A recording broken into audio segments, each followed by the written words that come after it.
So I made a mistake, man. It happens, man, you know. I sent Drew to do these other properties, and my thinking was about the timing and all to meet on the big one, right? And when I texted him the properties, I missed one of them. I didn't text him the third property that I wanted him to go to before we met up. So I was looking at the GPS and I'm like, damn, Drew's all the way over there. Drew's almost ready to, you know, almost to the big cut. I said, damn, he did all them fast. And then it dawned on me. I looked at my text messages, and when I sent him the 3 to go to, I sent him the wrong. I left one out. They make mistakes too, y'all. You know, and I'm calling myself out on YouTube. Go figure. Yeah. So. It happens. Yeah, it ain't funny either. I might be smiling about it, but I ain't liking it because that screws the timing all up. I mean, we're still, you know, I mean, it ain't like we wasted a bunch of time or nothing. It's just that the timing, Drew's gonna be on that big cut for the most of the big cut by himself, because me and Zach gonna have to go do the other cut that I didn't text Drew. So it's my mistake, man. But at the end of the day, it's really not affecting our time. It's just affecting our timing. You know, as long as Drew is over there at that big cut cutting, then, you know, we're still getting done. Yeah. And it ain't nobody's fault but my own fault. Me, right here. Y'all see that? Y'all see that? Look, y'all see that? I'm a glutton for punishment. I'm a pain freak, y'all. What the hell? Masochist. God. So, yeah, man, I didn't mean to slap myself. I had a little dog doo-doo on my damn hand.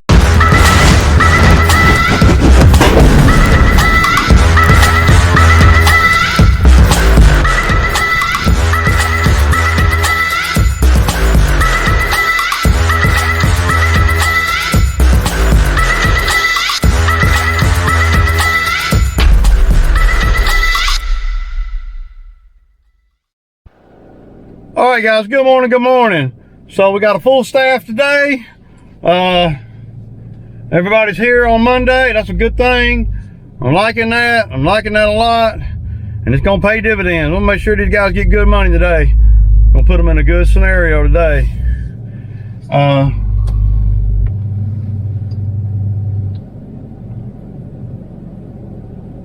Oh wow, they're over there. They're over here working in the orchard today.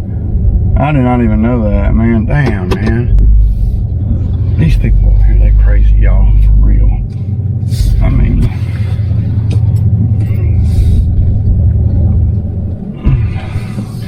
so I wanted to clarify a couple things on the video yesterday. Y'all know I talked to the people over there at those 2 big cuts that I've been trying to get for a month now.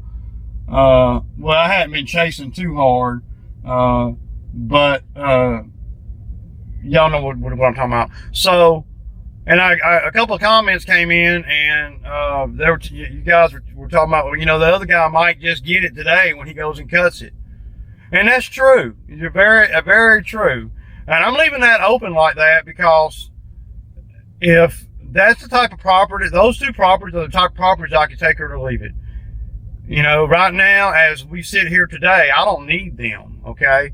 Now, as an entrepreneur, I would like to get them and see if I can mold them into good properties to make money at. But, you know, if the guy comes today or tomorrow to cut the grass one time or maybe signs a deal with them or whatever, then, you know, well, then it wasn't meant to be, right? But my thinking is this. So y'all see how hard it's been for me, somebody that's over there every 2 or 3 weeks, you know, every 2 weeks to do those other 2 properties that I've been doing for like 5 or 6 years. Now, y'all see how hard it is for me to be able to get these 2 new customers. Just imagine how hard it's going to be for somebody that ain't got that ain't over there and that don't have any examples of their work. See, when they ride out of their house neighborhood every day, wherever they're going back and forth all day long, they seeing examples of what we can do. The guy that's coming today, if he does, you never know, is coming today, well, he ain't got no examples like that. He's not over there every 2 weeks. So if it's not highly, highly lucrative for him, I ain't talking about them, but for him, he's not even going to want to do it every 2 weeks. Yeah, he might come over there and do a one cut and make $1,000, but he's going to see that there's a lot more involved than $1,000 can cover it, on a regular basis, considering he's not there anyway. See, I wouldn't even have even thought about taking those properties on at the number they're saying, for the $1,000 if I wasn't already over there. So, with that being said, I don't know what their intentions are. I think their intentions are to get the best deal. But see, what they're running into, and I might be wrong, I might be reading the situation all wrong, but I've been watching that property for years. What they're running into, y'all, is a couple things. Number one, the person writing the check is not doing the negotiating with the contractor like me. Okay, that's the number one thing.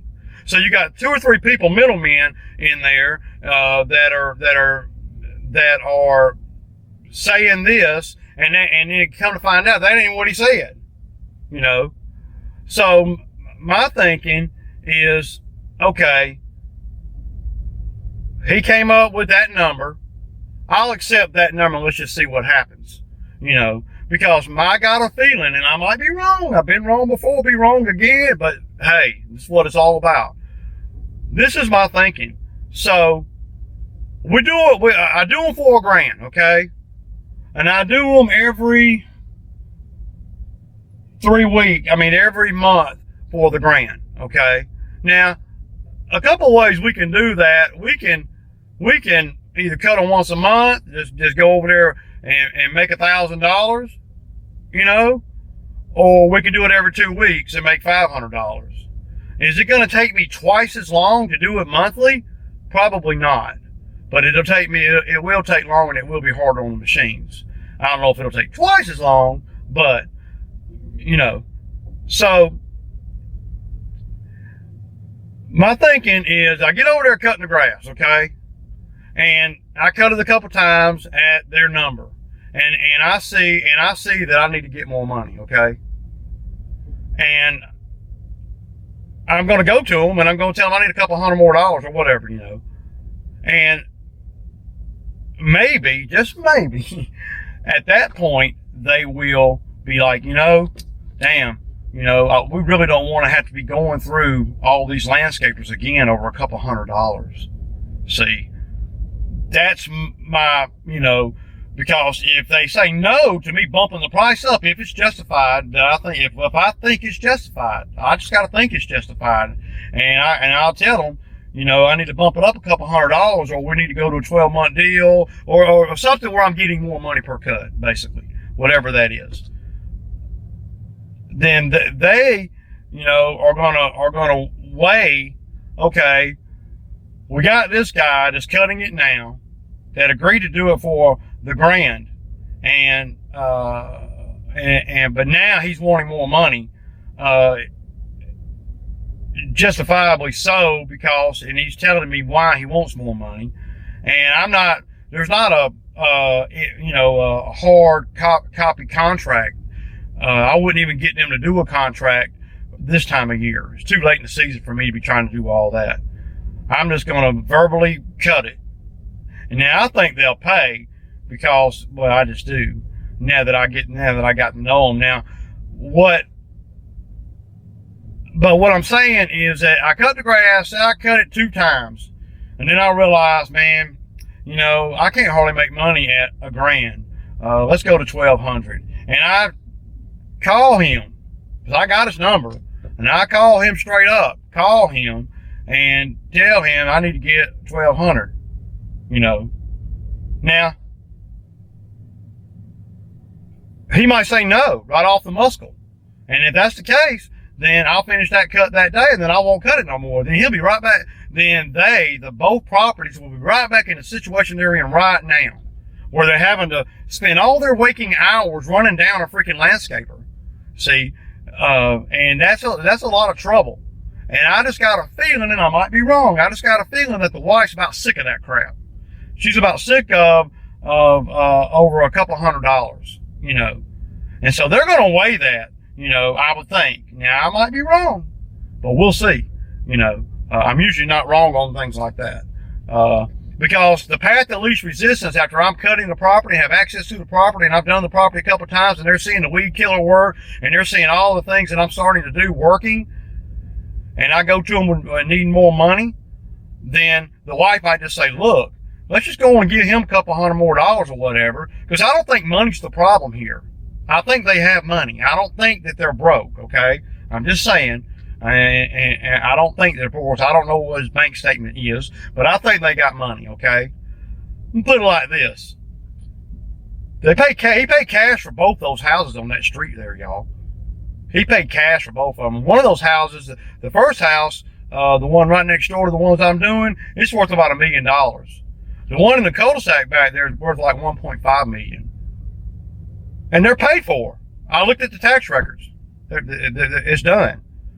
So that tells you that they'll spend money, but they ain't gonna spend money and get hit in the mouth. And that's the problem here. Is there's just too many people in the kitty jar, you know. So anyway, y'all see what I'm saying. You know, any of you guys that have been doing this a while, I'm taking a chance on doing it for $1,000. I'm not gonna lose money at $1,000, but I'm probably not gonna make. I'm probably not gonna make a lot either. But I'm not going to lose a lot. My thinking is the $1,000 is going to get me in the door. And then once they see the integrity, the work ethic, the accountability, the consistency, then maybe they'll be willing to pay more money before they have to go through all this again. So I'm banking on that, y'all. And that's what you do when you're when you're out here like me, you know. True enough, I'm not going to, $1,000 is kind of cheap over there. If I can bump them up to $1,300 or $1,400, then that would be well worth it to me. And then, don't forget all the other work that's there. I saw it, all the other work. I know what a property like that can look like. And I know what that property looks like. So, for them to go through this whole process again after if they hire me, I don't know that they're gonna hire me until I'm on the job, until I'm on there cutting it. I won't know that until the very last minute. The people that come to cut it today might promise them the world. And see, I know that a guy like me that's got the equipment required to cut those big properties, he's gonna demand a certain amount of money. And his number is probably gonna be a little bit higher than mine, considering he's not there already. So, getting in the door now, they might accept his new number, and he might promise them the world. And if that's the case, then so be it. Then I'll continue doing what I'm doing. Nothing's changed for me. I'm still making my money on as long as I'm doing now. I mean, for me to take on those two big properties here in the middle of the season, it's a risk no matter what, you know, because, and it's not really something I normally like to do, you know, because I can't grow into the property as the property grows.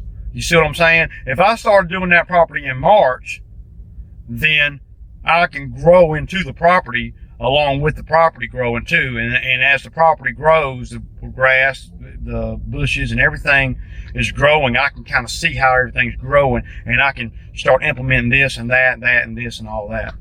Normally on a job, I usually don't start making no good money on any cut until about the third cut.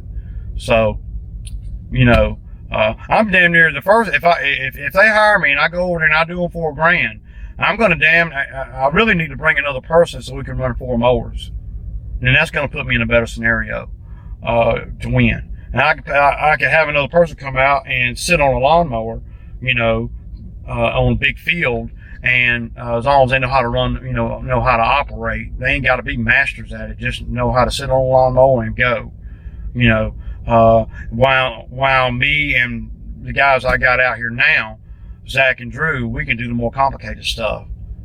So we'll just have to see, y'all. It's exciting to me to give it a try, and it's risky, but man, no risky, no bisky, y'all. Come on, man. So it's Monday morning, y'all, and we finna knock it out today. We got a good, long, fat list today. The gospel is deep today. And the guys today will make 120 today, and I predict we'll work about 5 hours. That's what I predict. Now, it might be 6 hours, but they'll make 120 each today. So some of the guys are coming in the comments saying, well, Ray only pays them $40 or $50 a day. That's not true, okay? There's no way you're going to get guys to come out here for $40 or $50 a day. It just sounds ridiculous, man. I wouldn't, and I'm not the type of person, contrary to what some of people think that just watch clips of the videos, apparently, I ain't no cheap dude. I'm not. When it comes to the business and the guys, I'm not cheap at all. I spend good. I do a lot for these guys that work for me, and I try to pay them really good. But with that being said, I've spent a lot of my time plotting and planning our daily activities too, so we can make sure that we're in the best scenario to make the most money in the middle time. So any guys that come in the comments talking about I'm paying somebody $50 a day to work out here in this heat, you done bumped your damn head, because that is not going to happen. It's never happened. It's never been like that. It never will be like that. I will not allow that, because I appreciate the guys that work for me, contrary to what y'all might think or some of you guys might think. If I didn't appreciate the guys that work for me, and I wasn't grateful for them, then I wouldn't care what they did. I wouldn't be critiquing anything they do. I'd just get out here and yell at them and get them and keep going. I wouldn't take the time to make sure that they are winning. I want to win, y'all. About winning, man. Anyway, I got to get on this cut, y'all. I got no more time to kick it, man. Peace out. Yeah. But Drew's doing good. He doesn't seem to be upset with me or nothing, and that's okay. And that's good, because I don't want him to be. But yeah, I swap mowers with him. I let him take the mower that I usually run, and I'm running his mower. There's still something going on with the mower and the mower cutting, man. I don't know, man. I'm so about over that crap that that as soon as we get slowed down for the season, I'm gonna take the deck off. Now I could go buy another deck for $3,000, but I just don't think that's a good business move. Considering the capabilities that I have, I can cut steel, I can fabricate steel, and I can weld steel. So if it ain't the tires and it ain't the pitch, then it's going to be the baffles under the deck.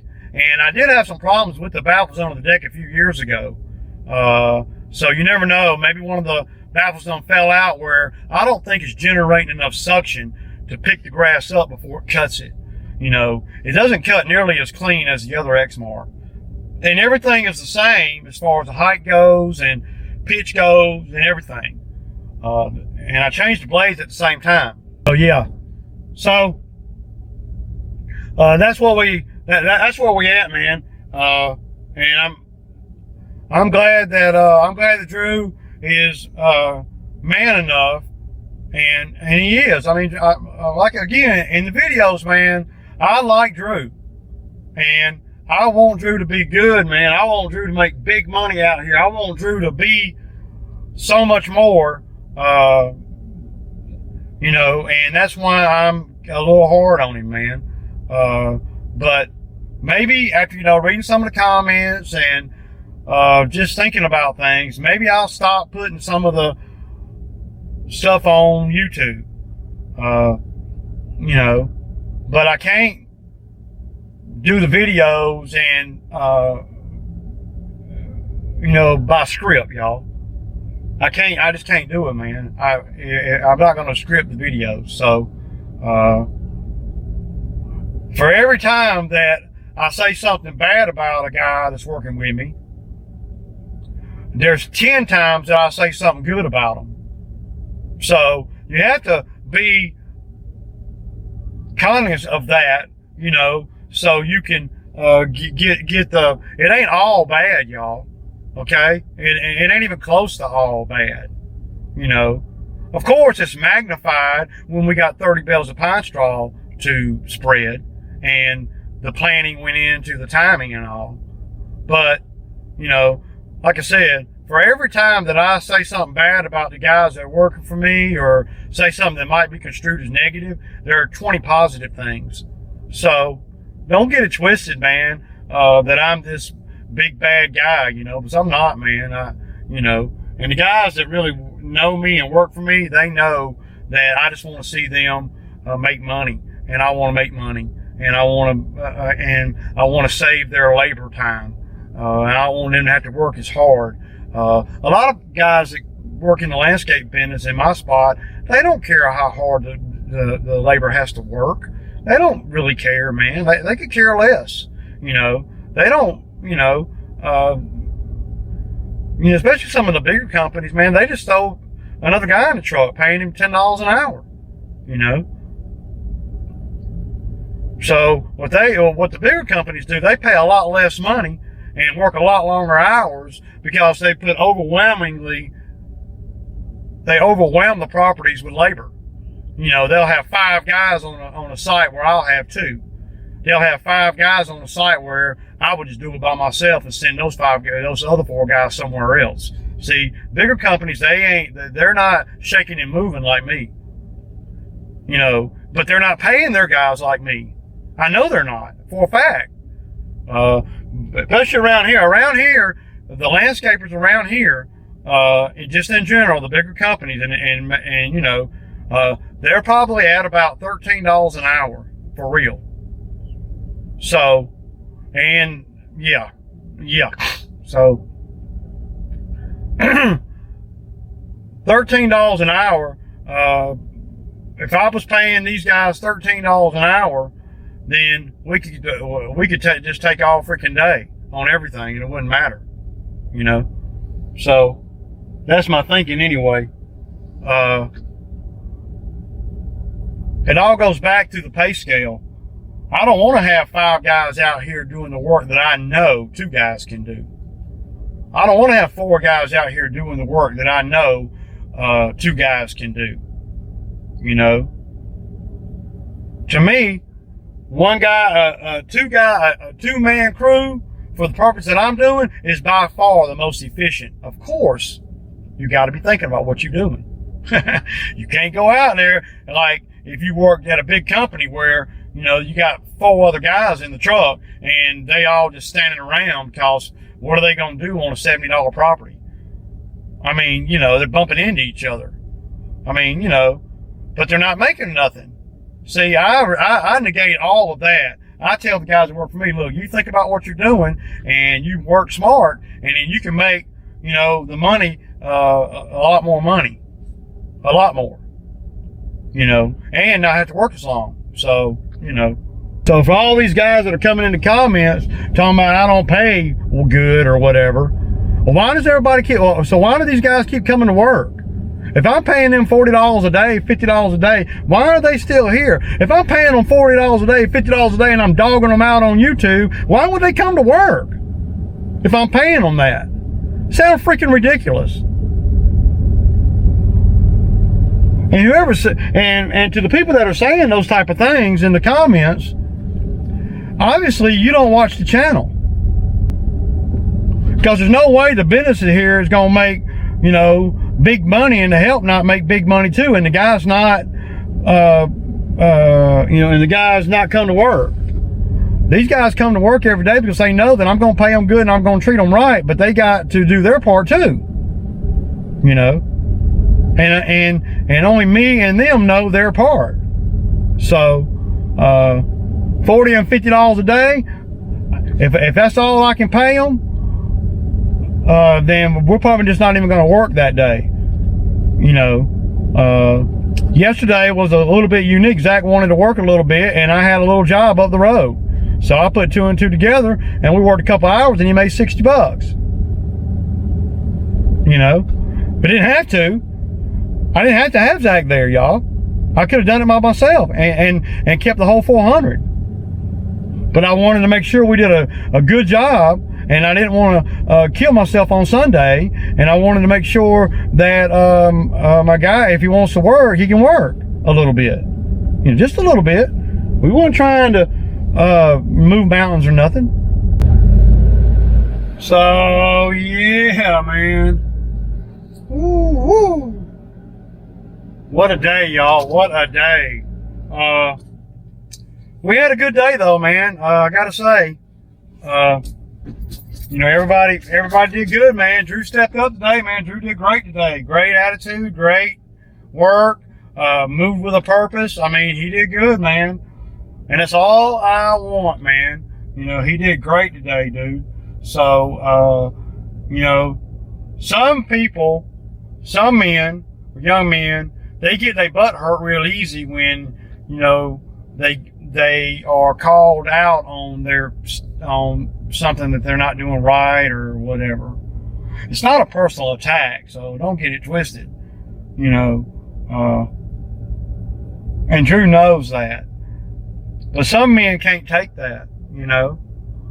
And Drew has proven to be able to take criticism, learn from the criticism, and keep going, you know, and just try to do better, just try to do better, just try to do better. I mean, that's all you're trying to do, man. That's life, right? So he did good. Zach did good. Ray didn't do so good, but Ray got, you know, we got done what we needed to get done. I made a mistake today, and you know, I've been kicking myself for it because it cost us $60, you know.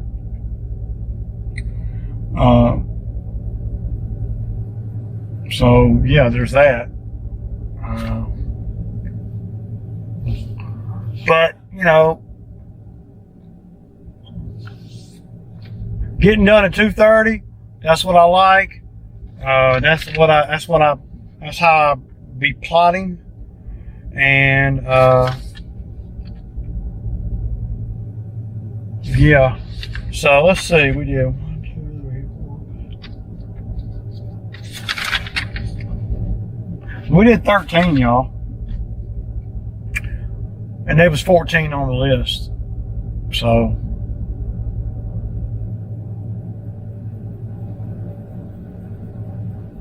yeah. I think the way we did this route today is pretty good if I hadn't made that bad call. Got an update on the container. The container will be here on August the 5th. I don't even know what day August the 5th falls on. August the 5th is next Thursday. So they give me plenty of time to get things right up there. I mean, I pretty much got it right, and I got some footage too of what it looked like before, and me working on it. And maybe I'll get up there this afternoon and put the fabric down. I'm just trying to picture this thing up there. It's gonna be big, dude. So yeah. But yeah, everybody did good today, man. We had a good day, man. I don't know how much money we did, but we did a pretty good bit. You know, we did a pretty good bit of money. All right, y'all, so that's a wrap, man. Y'all know what it is. It's time for a new week, a new beginning, and a new day. It's Sammy Time Monday, y'all. I'll see you tomorrow.